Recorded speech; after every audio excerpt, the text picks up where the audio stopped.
Hello, എല്ലാവർക്കും നമസ്കാരം. നമ്മളിന്ന് വന്നിട്ടുള്ളത് ഒരു എഗ്ഗും ബ്രെഡും കൊണ്ടുള്ള 4 മണി പലഹാരമാണ്. അപ്പോൾ എല്ലാവരും ട്രൈ ചെയ്ത് നോക്കി അഭിപ്രായം പറയണം. അതിന് വേണ്ടിയിട്ട് നമ്മൾ 5 ബ്രെഡ് എടുത്തിട്ടുണ്ട്, 2 എഗ്ഗും, ഒരു സവാള ചെറുതായിട്ട് കനം കുറച്ചരിഞ്ഞത്, 2-3 പച്ചമുളക് എരിവിനനുസരിച്ച് ചേർക്കാം. ഞാൻ ഇവിടെ ഒരു പച്ചമുളക് എടുത്തിട്ടുള്ളൂ. 2-3 കറിവേപ്പില ചെറുതായി അരിഞ്ഞത്. അതിന് വേണ്ടിയിട്ട് നമ്മളൊരു ചെറിയ ചീനച്ചട്ടി വെച്ചിട്ടുണ്ട്. അതിലേക്ക് കുറച്ച് വെളിച്ചെണ്ണ ഒഴിച്ചു കൊടുത്തു. അതിലേക്ക് സവാള ചേർത്ത് കൊടുക്കുക, ചെറുതായിട്ട് കനം കുറച്ചരിഞ്ഞത്, കറിവേപ്പിലയും ചേർത്ത് പച്ചമുളകും ചേർത്ത് കൊടുക്കുക. ഇത് നന്നായിട്ട് മിക്സ് ചെയ്യാം. അതിലേക്ക് നമുക്ക് കുറച്ച് വെളുത്തുള്ളി ഇഞ്ചിയും പേസ്റ്റ് ചേർത്ത് കൊടുക്കാം. വളരെ കുറച്ച് പേസ്റ്റ് മതി. നന്നായിട്ട് മിക്സ് ചെയ്തതിന് ശേഷം നമുക്ക് 1/4 ടീസ്പൂൺ മഞ്ഞൾപ്പൊടി ചേർത്ത് കൊടുക്കാം, 1/4 ടീസ്പൂൺ ഗരം മസാലയും ചേർത്ത് കൊടുക്കാം. കുരുമുളക് പൊടി എരിവ് ഇഷ്ടമാണെങ്കിൽ കുരുമുളക് പൊടിയും ചേർത്ത് കൊടുക്കുക. ഞാൻ ഇവിടെ ചേർത്തിട്ടില്ല. ഉപ്പും ചേർത്ത് നന്നായിട്ട് മിക്സ് ചെയ്യാം. ഇതിലേക്ക് നമ്മൾക്ക് ഈ 2 എഗ്ഗ് പൊട്ടിച്ച് ചേർത്ത് കൊടുക്കാം. 2 എഗ്ഗിനെയും പൊട്ടിച്ച് നമുക്ക് നന്നായിട്ട് ചിക്കി എടുക്കണം. നമ്മൾ മുട്ട ചിക്കി എടുക്കണ പോലെ ആവണം. നന്നായിട്ട് ഡ്രൈ ആയിട്ട് കിട്ടണം നമുക്കിത്. നന്നായിട്ട് ഇതുപോലെ ചിക്കി എടുക്കാം. ഇതുപോലെ ആയിരിക്കണം. ഇനി വേണ്ടത് നമ്മളെ ബ്രെഡാണ്. നമുക്ക് ബ്രെഡിനെ 4 സൈഡും കട്ട് ചെയ്യാം. ഈ കട്ട് ചെയ്ത ഭാഗവും കളയരുത്, നമുക്കിത് പൊടിച്ചെടുക്കാനുണ്ട്. ബ്രെഡും നമുക്ക് പൊടിച്ചെടുക്കണം. ഇനി നമുക്ക് ബ്രെഡ് നമ്മളൊരു മിക്സിയുടെ ജാറിലിട്ട് നന്നായിട്ട് പൊടിച്ചെടുക്കാം. നമുക്ക് ഇതാ പൊടിച്ചു കൊണ്ടുവന്നിട്ടുണ്ട്. ഇനി ഇത് നമുക്ക് ഈ എഗ്ഗും സവാളയും വഴറ്റി വെച്ചതിലേക്ക് ചേർത്ത് നന്നായിട്ട് മിക്സ് ചെയ്യാം. നന്നായിട്ട് ചേർത്ത് കൊടുക്കാം. എല്ലായിടത്തേക്കും എത്തിക്കുന്ന പോലെ നമുക്ക് നന്നായിട്ട് ചേർത്ത് കൊടുക്കാം. ഇതുപോലെ. ഇനി ഇത് ചൂടാറാൻ വയ്ക്കാം. നമുക്ക് ചൂടാറിയിട്ട് ഓരോ ബോളുകളാക്കി ചെറിയ ചെറിയ ബോളുകളാക്കി ഇട്ടെടുക്കാം. ഇട്ടൊന്ന് പരത്തണം.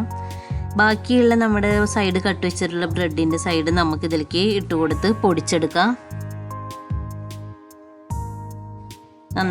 ഇതുപോലെ നന്നായിട്ട് പൊടിച്ചെടുക്കാം. ഇനി വേണ്ടത് നമുക്ക് മൈദയാണ്. 2 ടേബിൾ സ്പൂൺ മൈദ എടുത്തിട്ടുണ്ട്. ഈ മൈദയ്ക്ക് പകരം ഒരു എഗ്ഗ് പൊട്ടിച്ച് ബീറ്റ് ചെയ്താലും മതി.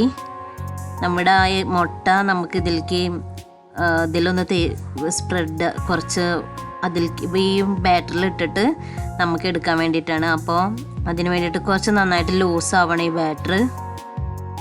ഇതുപോലെ. ഇനി നമ്മുടെ മുട്ട സവാളയെ നമുക്കിതുപോലെ ഇങ്ങനെ ചെറിയ ചെറിയ ബോളുകളാക്കിയിട്ടെടുക്കാം. എന്നിട്ട് ഒന്ന് ചെറുതായിട്ട് പരത്തി കൊടുക്കുക. കൈ വെച്ചിട്ട് ഏത് ഷേപ്പിൽ വേണമെങ്കിലും ഇത് ഉണ്ടാക്കിയെടുക്കാം കേട്ടോ. നമ്മുടെ ഒരു കട്ട്ലേറ്റിൻ്റെ ഒക്കെ ടേസ്റ്റാണ് ഇതിന് ഉണ്ടാവുക. അപ്പം നിങ്ങൾക്ക് ഇഷ്ടമുള്ള രീതിയിൽ ഷേപ്പ് നമുക്ക് ഉണ്ടാക്കാം. ഞാൻ അതുപോലെ ഇങ്ങനെ കൈൻ്റെ ഉള്ളിൽ വെച്ചിട്ട് ഇങ്ങനെ 2 സൈഡൊന്നും ഇങ്ങനെ അമർത്തി കൊടുത്തു. എന്നിട്ട് നമുക്ക് ഇത് എല്ലാതും ഇതുപോലെ ചെയ്തെടുത്തിട്ടുണ്ട്. ഇനി നമുക്കിത് ഫ്രൈ ചെയ്തിട്ടെടുക്കണം. അപ്പം ഇതിൽ ഏത് ഷേപ്പ് വേണമെങ്കിലും ഉണ്ടാക്കിയെടുക്കാം കേട്ടോ നമുക്ക്. ഇനി നമ്മുടെ മാവിലാണ് ഇത് മുക്കാൻ പോകണം. നമ്മുടെ മൈദ മാവിൽ ഇത് മുക്കിയെടുക്കണം നമുക്ക്. 2 സൈഡ് നന്നായിട്ട് മുക്കിയെടുക്കാം. ഇത് മുക്കിയതിന് ശേഷം നമ്മുടെ ആ ബ്രെഡിൻ്റെ സൈഡ് പൊടിച്ച് വെച്ചിട്ടില്ലേ, അതിലേക്കാണ് വെക്കേണ്ടത്. അതിൽ വെച്ചിട്ട് നന്നായിട്ട് ആ പൊടി നമുക്കിതിൻ്റെ മേലെ നന്നായിട്ട് ഇങ്ങനെ തേച്ച് കൊടുക്കാം. അപ്പോൾ നന്നായിട്ട് മൈദമാവിൽ മുക്കിയാൽ മാത്രമേ ഇത് നന്നായിട്ട് ഇതിൽ പിടിച്ചിരിക്കുകയുള്ളൂ.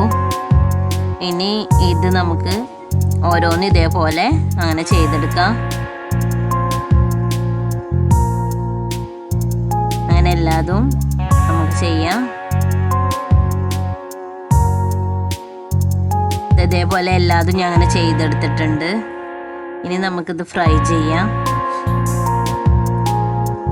അതിന് വേണ്ടിയിട്ട് ഒരു ചെറിയ ചീനച്ചട്ടി വെച്ചു. കുറച്ച് ഓയിൽ ഒഴിച്ചു കൊടുത്തിട്ടുണ്ട്. ഓയിൽ നന്നായി ചൂടായി നമുക്ക് ഓരോന്നും അങ്ങനെ ഫ്രൈ ചെയ്തെടുക്കാം. ഏറ്റവും ചെറിയ സിമ്മിലിട്ടിട്ട് വേണം ഇത് ഫ്രൈ ചെയ്തെടുക്കാൻ, അല്ലെങ്കിൽ പെട്ടെന്ന് കരിഞ്ഞു പോകും. അപ്പോൾ ഒരു സൈഡാകുമ്പോൾ നമുക്ക് മറിച്ചിട്ട് കൊടുക്കാം. ഇതൊരു ബ്രൗൺ കളറാകുമ്പോൾ നമുക്ക് എടുക്കാം ഇതേന്ന്.